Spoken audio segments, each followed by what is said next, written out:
ভোটের প্রস্তুতির অংশ হিসেবে দীর্ঘ ৭ বছর পর বর্ধিত সভা করতে যাচ্ছে বিএনপি। আগামী ২৭ ফেব্রুয়ারি ঢাকায় দলটির এই বর্ধিত সভা অনুষ্ঠিত হবে।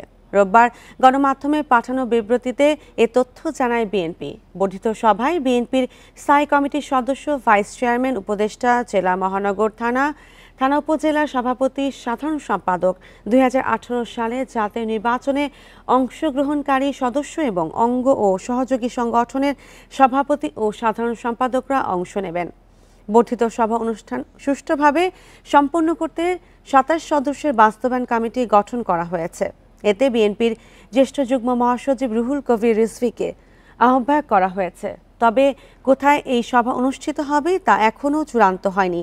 সবশেষ ২০১৮ সালের ৩ ফেব্রুয়ারি রাজধানীর লা মেরিডিয়ান হোটেলে গ্রেফতার আতঙ্কের মধ্যেই বিএনপির নির্বাহী কমিটির বর্ধিত সভা অনুষ্ঠিত হয়। বিএনপি চেয়ারপারসন বেগম খালেদা জিয়া সহ দলের নির্বাহী কমিটির প্রায় ৮০% সদস্যই সেই সভায় উপস্থিত ছিলেন।